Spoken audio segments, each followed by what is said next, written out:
ya kesepakatan damai ini lumayan bikin tone down ya. Ya kayaknya Netanyahu bakal kena tekanan di dalam negerinya deh di Iya Israel. bisa jadi walaupun dia sekarang nyalonin diri lagi ya, bisa jadi. Tapi Trump juga kayaknya udah gemelunak sih yang soal nuklir ini, ya kan? Gue sih melihatnya emang dari sisi ekonomi aja dia udah gak ada duit lagi tuh. Udah kepepet ya kayaknya Udah kepepet dia. juga, Kalau dia nggak begitu repot juga dia.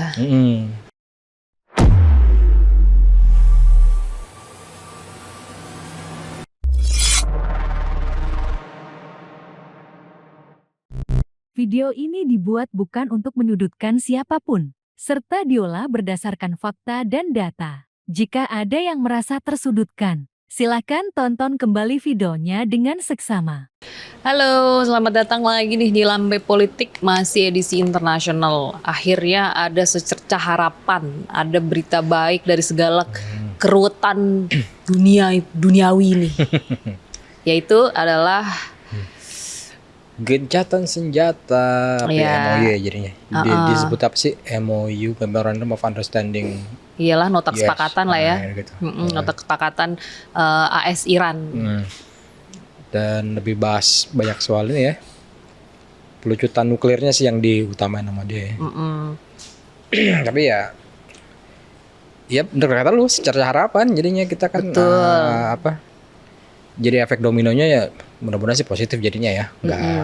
Karena kan selama ini memang maju mundur, damai enggak, damai batal, lebih tepatnya damai mau damai batal, maju mundur sampai pada akhirnya sekarang terjadilah momen ini.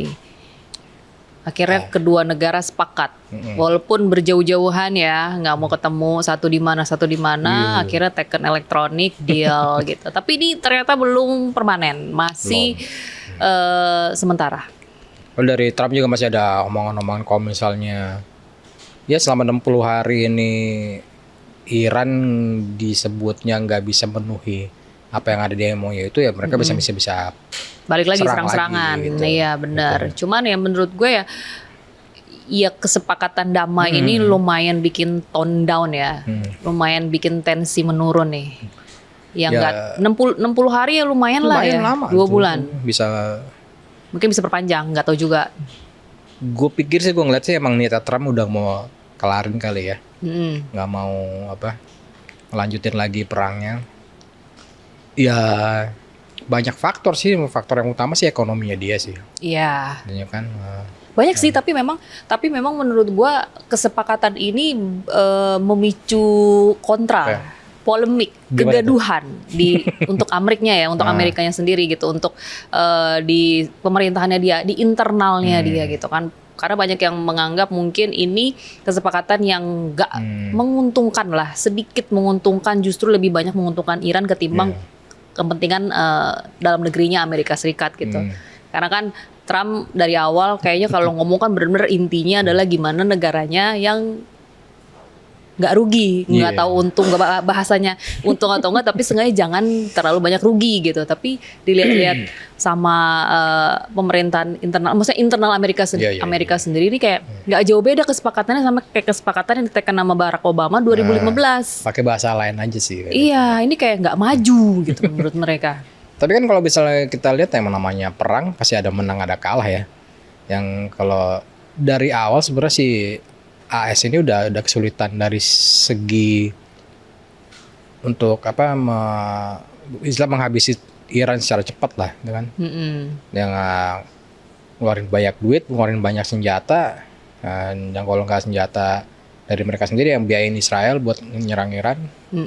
Kalau dari situ udah jelas udah berat juga buat dia kan. Iyalah, udah berapa bulan nih dari Februari kan. 110 hari ya gitu. Iya. Ada yang udah gitu. berhitung sih, cuman udah diceritain sih cuman gak dibeberkan secara detail berapa kira-kira besar. 29 miliar dolar Amerika Serikat keluar. Nah terus sekarang kesepakatan ini mereka harus ngeluarin duit lagi buat rekonstruksi Iran 300 miliar atau kita tuh sekitar 5 ribuan triliun gitu. Kalau kalau Trump bilang ya nggak harus mereka sendiri tapi kan bisa kolektif. Ya nggak bisa juga kan, ini kesepakatannya antara dia dan Iran gitu kan. Karena Israel nggak diajak ya. Kasihan. Mampus sih. Karena Israel nggak diajak, karena Trump tahu karena kalau bawa Israel juga nggak akan jalan kemana-mana gitu, bakal stuck aja udah gitu. Tapi lu baca yang 14 poinnya itu kan, itunya yang yang paling utama sih yang gue lihat itu yang tetap mereka nyetain Lebanon. Jadi Israel harus tetap ikut buat itu kesepakatan ini. Jadi Israel nggak boleh nyerang Lebanon seharusnya. Cuman enggak kan. Tapi masih nyerang juga kemarin. Iya, itu karena merasa nggak diajak mungkin. Jadi ya udah nggak ini. Tapi gue lihat sih ya dari arahnya dari wakil presidennya AS yang jadi fans bilang ya nggak boleh, nggak usah macam-macam deh gitu. Ini udah ada ini kan, udah malah ngecam Israel juga. Trump juga bilang ya Israel ya harus ikut gitu, kalau nggak ya kan ya dia diisolasi sendiri gitu. Ya mau nggak mau kan ya kayak Netanyahu bakal kena tekanan di dalam negerinya deh di Israel. Iya bisa jadi walaupun dia sekarang kan nyalonin diri lagi ya, bisa jadi ini. Soalnya beberapa minggu terakhir kan emang kayaknya Trump agak sensi ya sama Netanyahu ya. Gara-gara dia nyerang Lebanon, terus sama Trump udah bilang jangan nyerang Lebanon lagi, masih tetap diserang dan parah pula lagi. Ada kalau nggak salah korban anak-anak juga di situ. Dan dia kesal juga akhirnya kan sampai keluar Trump bilang nanti Hizbullah yang ngurusin Suriah aja katanya gitu. Nah itu makanya. Tapi menurut gue ya apa yang dilakukan Trump sekarang ini ya lumayan lah ya, rasional. Strategis juga karena ternyata lumayan nih kalau misalkan kan salah satu juga kan pembukaan Selat Hormuz tuh. Selat Hormuz dibuka ya lumayan pasti kan akan berdampak ke global ya apalagi kan? kita ya. Apalagi ke kita gitu kan. Soalnya kan udah lah ya. Maksudnya mau ngomongin harga mahal ya semua negara juga ada kenaikan, bukan cuma kita doang ya kan. Yang diharapin sih ya Pertamax bisa turun gitu. Iya pengennya sih gitu. Kan bukan BBM bersubsidi itu kan dari menyesuaikan harga pasar kan. Ya semoga sih bisa turun, soalnya sih Trump juga bilang kan dari sisi harga minyak 60 hari ini juga Hormuz juga boleh lewat tuh kapal tuh, nggak pakai fee, nggak pakai tol apa gitu. Tapi setelah 60 hari kita belum tahu gitu. Ada lagi dibuka lagi. Jadi ini karena seingat yang gue baca tuh, jadi begitu nanti 60 hari selesai, dia akan memberlakukan lagi tuh biaya layanan untuk melintas Selat Hormuz. Karena mau gimana pun juga Selat Hormuz itu adalah kedaulatannya Iran. Mau diapain ya dia yang atur, dia yang punya kebijakan. Sama Oman sih sebenarnya kan itu. Itu bukan perairan internasional, jadi udah bebas. Ya emang udah sebenarnya punya Iran gitu sama Oman gitu yang bukan penguasa ya, tapi sebagai operator lah gitu. Kayak di kita tuh Selat Malaka kan sebenarnya kan 3 tuh, Singapura, Malaysia sama Indonesia kan yang harusnya yang mengelola lah istilahnya kayak gitu. Betul. Harusnya kayak gitu. Cuman nggak gitu. Itu panjang ya. Itu episode yang berbeda ya. You know lah.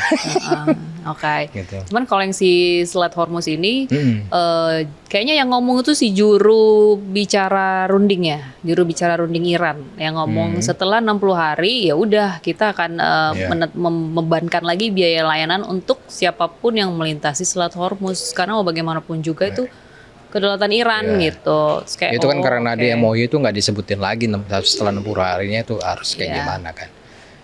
Yang menarik juga soal itu. Apa tuh? Pembekuan.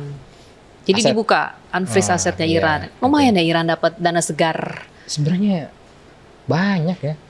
Dari tahun 79 juga ada sanksi juga udah banyak. Dan pembekuan aset itu termasuk sanksi juga soalnya. Ya kalau di asalnya kayak mendadak sih harusnya. Iya, lumayan dia bisa restrukturisasi lagi negaranya dia. Udah restrukturisasinya nanti dibantu sama Amerika Serikat, terus dia juga dapat dana walaupun itu emang punya dia ya. Cuman kan tiba-tiba setelah sekian lama nggak punya duit banyak, terus tiba-tiba boleh cair. Ya, bagaikan tertimpa durian runtuh, Dari sisi nuklir, kan itu kan tergantung juga tuh. Misalnya si Trump bilang kalau misalnya nggak bisa memenuhi perjanjian nuklir yang ada di MOU itu ya ini juga bisa dikasih sanksi lagi segala macam itu lagi. Asetnya batal batal dicairin gitu. Ya bisa kayak gitu juga katanya. Tapi Trump juga kayaknya udah gemelunak sih yang soal nuklir ini, ya kan? Gue sih melihatnya emang dari sisi ekonomi aja dia udah nggak ada duit Iya. lagi tuh. Udah kepepet ya kayaknya Udah dia. kepepet juga, Kalau terus, dia nggak begitu, repot juga dia. Dan 60 hari ini kesempatan buat dia ngebangun kekuatan politik dalam negerinya ya, buat ini pemilu midtermnya itu. Ya. Bisa jadi namanya jadi naik lagi, jadi positif lagi, dukungan buat Partai Republik di pemilu setelah ini bisa lebih tinggi lagi. Betul. Ya tambah langgeng aja kuasanya jadinya. Karena itu memang jarang terjadi. Jarang terjadi Amerika Serikat dan Israel menerima serangan yang bertubi-tubi dari Iran, Hizbullah, Houthi. Ini jarang terjadi nih menurut gua. Iya, Cukup agak sengit ngeremehkan kayak ngeremehin Iran kayaknya gitu. Iya, cukup sengit jadinya. Iya. Jadi kalau misalnya salah satu pihak khususnya nih yang Amerika Serikat nggak melunak atau nggak sedikit mengendorkan batasan dia lah gitu. Ya menurut gue yang didapat selama ini nih ya susah, bakal ujung-ujungnya bikin dia tercepot-cepot sendiri gitu Iya, bahasanya. itu Gimana ya gue membahasakannya dengan enak gitu. Jadi bingung nggak, jadi ribet. Ya rugi sendiri lah. Iya, jadi rugi sendiri kalau dia nggak kendor, nggak luwes gitu kan, ngelihat keadaan ya dia juga yang repot, dia juga yang kecekek sendiri gitu maksud gue. Iya kan, sebenarnya kan dari zaman Ronald Reagan itu kan permintaan Israel buat nyerang Iran itu kan udah ada tuh kan, tapi kan ditolak terus. Trump nih aja agak nekat lagi katanya kan. Ya namanya juga. Iya begitu. White supremacy. Tapi kan kena sendiri jadi kan, apa dia nggak dengerin presiden sebelumnya, ya dia nggak mau kan. Ya kan mereka tuh selalu antara menyamakan Iran dengan Irak loh, padahal kan. Oke. Iran 2 kali lebih besar dari Irak dan kontur geografi juga beda gitu. Itu udah dilihat kan sama pemerintahan AS sebelumnya, apa intelijen AS sebelumnya kan. Dia nggak dengerin sama Iran, ya udah dia yang kena sama, dia nggak dengerin sama Trump ya jadi kayak gini kan. Ya udah. Emang kalau orang yang tidak melihat masa lalu itu susah ya. Kayak dia mau ngerasain sendiri dulu ya, baru ini. Emang orang itu harus berkaca dari masa lalu. Karena gimana ya? Filosofis sekali ya Anda. kan kalau nggak berkaca dari masa lalu, orang itu nggak bakal punya visi dan misi. Asik. Nah, boleh jangan jadi jubir mana nih gue? Gembel. Jubir ini. Gimana? Menurut lo berpeluang bakal lama nggak? Apa? MOU-nya. Tapi kalau 60 hari menurut gue 60 hari iya. Cuman kemungkinan sih ya agak diperpanjang lagi sedikit karena kalau emang mau akhirnya final sampai yang benar-benar sesuai sama pakem negara masing-masing, ya menurut gua agak makan waktu lagi ya. Iya. Ya bakal alot lagi gitu. Tapi kemungkinan buat apa? Diplomasi atau pembahasan lagi sebelum akhirnya 60 hari itu mungkin bakal ada juga kan katanya. Ya. Kalau kita lihat kan seharusnya hari ini ada peresmian tanda tangan tuh. Tetap ada peresmian. Tapi itu kayak tim teknik ya yang berangkat ya. Asik, tim teknik Metro TV kali yang berangkat ya. Jalan deh. Swiss, jalan-jalan. Tim tekniknya jalan gitu kan yang buat tanda tangan. Cuma sekedar buat legitimasi aja. Gitu. Entah ditunda apa gimana kita nggak tahu. Tapi katanya sih yang wapres saya nggak jadi datang nggak jadi itu. Oh nggak jadi. Berarti iya benar tim tekniknya doang. Nggak ada pejabat-pejabat atau petinggi yang ikut. Cuma sekedar untuk ketemu tanda tangan deal gitu udah selesai. Ya mungkin bisa jadi ya nanti bakal ketemuan juga buat perpanjang 60 hari gitu. Mungkin kalau ada niatan gitu. Betul. Gitu. Tapi untuk soal yang nuklirnya itu yang udah cukup melunaknya itu menurut gue sih ya emang. Tapi menurut lu gini. Tapi menurut lu gimana ya? Dari kesepakatan damai sementara ini, menurut lo kalau ngomongin soal untung rugi tadi, kayak gimana menurut lo? Siapa yang lebih diuntungkan lah gitu? Kalau untung besar sebenarnya Iran ya. Ya kan ya? Masalahnya ya kan? Iya kan? Mulai dari nuklir, Trump udah melunak. Kalau nuklir ya itu kan sebenarnya dia kan Ayatullah Khamenei bilang kan emang udah fatwanya kan haram ya nuklir ya. Itu kan dilakuin sama Iran kan. Artinya buat udah nggak ada pengembangan lagi. Pengayaan buat jadi senjata nuklirnya kan itu nggak dilakuin sama dia. Dan itu yang Badan Atom PBB juga bilangnya dia nggak ada pengayaan buat senjata nuklir gitu kan. Sebenarnya kan Iran cuma ikutin aja apa mau yang ada di MOU itu.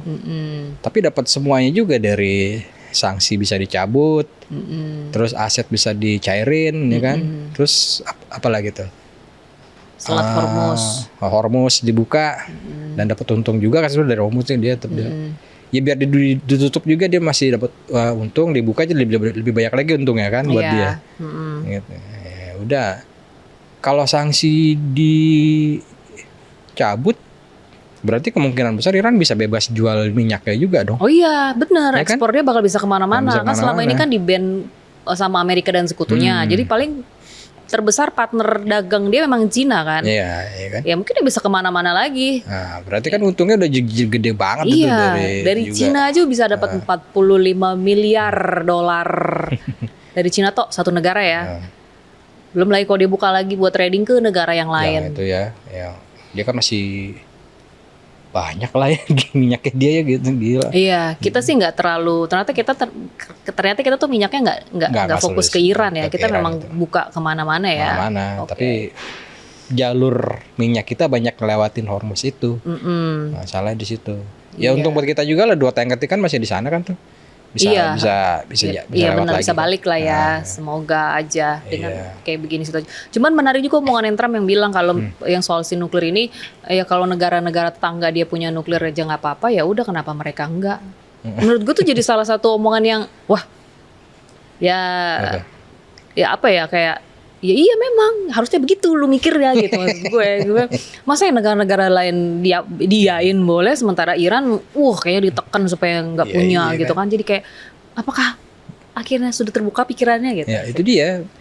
Masalahnya kayak nggak percaya banget sama pemeriksaan dari Badan Atom PBB itu. Dia bilang udah nggak ada senjata nuklir yang diinin sama dia. Ya, sementara yang punya nuklir di kawasan itu nggak mau diperiksa kan, kayak Israel kan nggak mau diperiksa kan. Iya. Ya harusnya dia bisa ngeliat dari situ juga sih, udah tahu sebenarnya gitu. Tapi ya namanya juga anak asuhnya gitu anak kan. ideologis Ya udah bebas mau ngapain juga kan gitu. Gitu. Tapi juga nanti nih menurut gue ya kalau yang Israel kan nggak diajak nih kan dalam perundingan. Nangis dong. Iya, tapi menurut gue ujung-ujungnya bakal tetap colek-colek dikit nggak sih? Kayak ya sekarang nih misalnya kan Amerika bilang untuk Israel menahan serangan ke Libanon, tapi kan ujung-ujungnya tetap juga ada serangan. Iya. Berarti kan seenggaknya dia merasa ya walaupun gua nggak diajak ya gua nggak masalah gitu. Ya nggak sih? Bisa jadi gitu, tapi bisa jadi juga jadi ini kekuatan Netanyahu juga melemah soal di sekarang ini udah mulai kelihatan nih apa suara-suara ini Israel kalah nih gara-gara ini juga nih dari oposisinya kayak ini segala macam gitu. Mereka juga pada nggak suka sama MOU itu. Ya itu bisa ya kalau ngegulingin Netanyahu sih oke juga sih sebenarnya kayak gitu.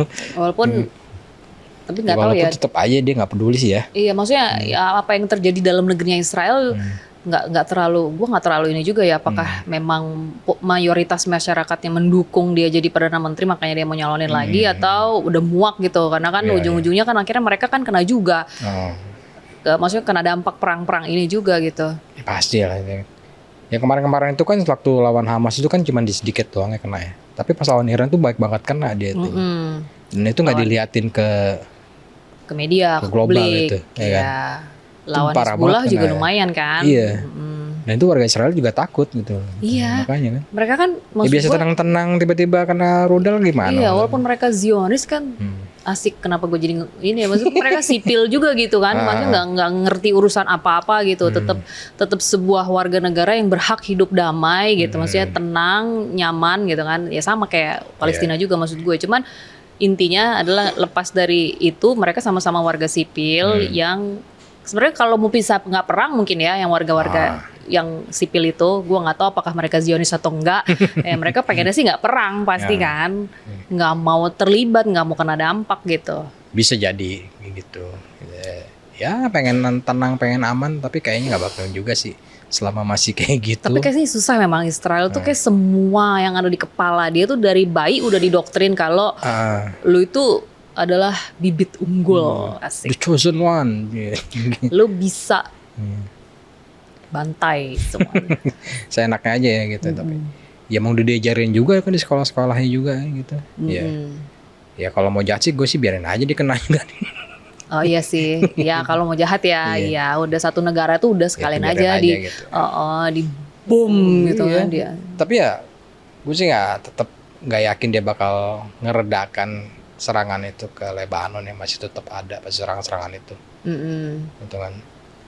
Yang kayak kita ngomongin kemarin tuh Greater Israel masih tetap ada di otak mereka gitu kan. Iya, ya itu kan udah intinya hasil didikan ya. Tapi ternyata Pakistan, Pakistan ini oke juga jadi mediator ya. Sukses loh dia. Sukses gitu. Akhirnya bisa maksudnya berbuah sampai sekarang ini, sampai tahap akhirnya ada kesepakatan damai sementara ini. Cocok juga ya Pakistan. Jadi dia dipercaya sama Israel, sama Iran sih kayak dia kan dia nggak pernah ngomong macam-macam soal Iran juga kan. Jadi kayak percaya deh kayak gitu. Dan Trump juga percaya sama yang panglima militernya Pakistan itu. Ya udah, ya bulak-balik kayak itu kelihatan sih si Pakistan ke Iran gitu ngusain ketemu IRGC-nya negara revolusi, ketemu petinggi-petingginya itu udah jelas banget dia. Cuma sekarang nih kayaknya Trump cuma tinggal mikirin gimana dia meredakan internal dalam negeri dia doang nih kan, karena kan keputusan yang dia ambil ini kan ternyata lumayan memicu perdebatan gitu kan, kayak sama aja nih makanya 2015 nggak kemana-mana nih katanya lu katanya lo kan lebih milih ini lebih milih itu segala macam ngomongin cuma ganti bahasa gitu. doang ya kalau di kan. Totalnya sama aja. Lah gimana? Gue sih mikir dia pikirannya udah ke November pemilu itu yang dipikirin sama dia sekarang itu. Pertahankan kekuasaan Republik di di Senat atau di DPR-nya gitu. Ya 60 hari ini kayak gue bilang tadi masih bisa cukup buat dia buat ngebalikin semua kan. Yang simpang negatifnya itu kemarin itu. Meriset sedikit lah ya, walaupun nggak bisa memformat ulang gitu kan, tapi seenggaknya dia, dia bisa ngeriset sedikit. Oh ini ya bisa agak gua lumayan lah buat dapet berapa persen gitu dari mana-mana. Bikin tenang Partai Republik dikit lah nggak apa-apa lah buat. Gitu kan. Tapi ini ujung-ujungnya, tapi gue kesian ya, ini beda topik nih. Tapi maksud gue gue kesian sama pemain Iran yang ada di Piala Dunia ini ya. Akhirnya mereka curhat sendiri tuh kalau diwawancara. Kita tuh adalah pemain paling opres, tertindas. Ya dikasih visa cuma buat balik doang nggak itu kan capek buat mereka. Betul, gue kayak ngeliatnya kayak gitu. Gue sedih juga sih emang si Iran ini pemainnya. Kalau dipikirnya ada MOU ini mereka bisa stay di US kayak tetap nggak bisa, visanya tetap cuman itu kan bolak-balik doang gitu. Bolak-balik doang. Udah gitu semua pertandingannya di Amerika emang itu pinter banget ya. Gue bilang astaga. Makanya kan. Gue lihat yang gini nih mah capek fisik sama capek perjalanan segala macam. Jadi kan ngaruh juga ke stamina mereka, betul, endurance pasti lah, ke fisik apalah semuanya. Untung buat lawannya dong berarti gitu. Next Iran lawan siapa ya? Nggak tahu ya? Gue nggak tahu, nggak ngikutin juga. Gue juga Iran lawan siapa tahu nggak? Gue baru lihat ini malah Korea tadi. Korea lawan siapa tadi? Meksiko. Kan udah. Tadi barusan. Iya maksud gue menang siapa? Menang Meksiko nih. Hah? Korea lawan Meksiko menang Meksiko? Oh gitu. Oh jago juga Meksiko ya? Jago lah. Gue baru tahu gue. Tepatnya Iran bersanding dengan jaga sama kartel-kartel. Iya kalah. Padahal kan kemarin tuh sempet rame yang Korea Selatan sama Meksiko gimana fansnya di kelakuannya di Meksiko. Ternyata mereka tuh cukup sangat mendukung ya, saling support gitu ya antara fansnya Meksiko sama fansnya Korea Selatan. Tapi ada rasisnya juga. Agak rasisnya juga. Ada rasisnya juga. Oh, ada rasisnya juga. Ada kasus beberapa. Oh iya benar. Sekali 2 kali lah gue. Ada. Cuman ya gitulah namanya juga manusia ya, ada aja kelakuannya. Tapi lu lihat ya fansnya Iran juga banyak ternyata di Amerika sendiri. Iya. Gue pikir udah bakal sepi tiap timnasnya main, itu ramai juga gitu. Oh gitu, jadi sebenarnya masih tetap ramai gitu buat mendukung. Itu gue rasa tuh diaspora Iran emang udah kemana-mana. Kan pinter-pinter tuh katanya mereka. Banyak yang itu. Yang di sana atau mungkin yang udah dapat visa duluan kali ya. Iya. Gitu. Yang melarikan diri. Tapi bukan dari Iran jalannya, tapi dari negara lain gitu. Bisa jadi, maksudnya yang tinggalnya di Kanada kali ya datang gitu kan. Kalau misalnya langsung jalan dari Iran, gue gak yakin dapet visa sih. Iya sama gue juga nggak yakin tembus. Jadi dia harus mencari celah kemana dulu nih, nggak bisa langsung. Itu tetap aja kasihan lah timnasnya kayak gitu. Soalnya Gara-gara pas itu. gue ngedengar mereka diwawancara, kita tuh butuh istirahat, tapi dikasih kesempatan habis pertandingan buat istirahat sebentar aja tuh enggak. Oh, iya. Jadi begitu saya pertandingan harus segera cabut, angkat Iya. kaki mereka, pulang lagi balik ke mereka kan di Tijuana ya kalau nggak Iya, salah, Tijuana. di mana gitu namanya gue. Balik lagi, jadi nggak bisa tuh kayak rebahan Iya. dulu segala itu. Ternyata nggak Badan dikasih. pegel-pegel habis keringetan langsung suruh jalan lagi kan Iya, gimana pijit-pijit menurut dulu lu? apa gitu, enggak harus segera pergi gitu. Ya Gua bilang, "Ih, recovery-nya kan gokil." habis pertandingan kan ya susah, habis itu latihan lagi. Makanya fisiknya kegrosnya di situ kayaknya sih, bukan di pas pertandingan bisa-bisa ya kan. Tapi gue cukup menanti sih nanti kalau misalkan Iran pada akhirnya ketemu sama Amerika Serikat. Ada kemungkinan nggak ya? Kalau ada kemungkinan sih oke tuh. Ada yang bawa rudal nggak ya? Udah ketangkep duluan gila. Ada yang bawa ini, seru banget tuh kalau gue rasa kalau misalkan tiba-tiba Iran tandingnya tapi di US, tandingnya kan di US kan, tandingnya di US gitu. Makanya gue kemarin tuh gue udah seneng nih, Iran sama New Zealand imbang, ya kan, dua-dua. Maksud gue seenggaknya jangan kalah aja gitu Iran, biar ketemu nih nanti Jadi nih. ada peluang di Ada babak peluang nanti berikutnya ya. ketemu, nggak tahu kapan ini ya ketemu gitu. Nah tuh gimana ada tuh Segala cakar-cakaran kemungkinan tuh bisa kan? apa? Ya segala kemungkinannya bisa. Iya, namanya juga bola ya. Iya. Apa aja bisa terjadi. Kan Kongo aja bisa nahan imbang Portugal. Ya Allah. Jadi ngomongin bola lu. Kan lagi seru soalnya kan. Lagi hot. Semua ini berdampak soalnya kan hostnya Amerika Serikat. Maksud gue. Jadi kayak ya ujungnya lari-larinya ke situ-situ juga, Itu ke situ lagi. juga. Ya udah ada dampak dikit kayak kita juga oke sih harusnya. Apa? Ada dampak-dampak dikit kayak kita juga. Iya, oke kan sih kemarin juga kemarin Jubir SDM udah bilang ada kemungkinan Pertamax turun kalau harga minyak dunia turun, berarti kan karena menyesuaikan harga pasar itu udah. Oh iya, itu jadi salah satu angin segar juga buat kita nih sebagai kaum mendang-mending ini ya. Ih, ya oke lah seharusnya. Seharusnya. Bisa turun. Betul. Ya udah, itu aja apalagi. Ya itu doang kayak yang paling oke.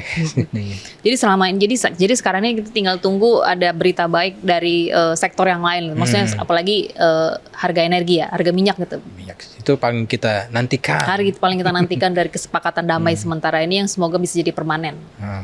Gitu. Seharusnya ya. Tapi kalau misalkan ada apa-apa, penonton boleh komen ya. Misalnya ada ide gitu. Bukan ide sih, misalkan ada yang kayak membantah pernyataan kita gitu. Nggak membantah Kalau juga ada ya. punya bantahan sendiri oke. Atau masukan apa gitu Tulis aja. dari perjanjian sementaranya AS Iran. Ini boleh ya komen di bawah. Terima kasih ya penonton Lambe Politik udah nonton Lambe Politik edisi kali ini. Sampai ketemu di episode berikutnya. Dadah.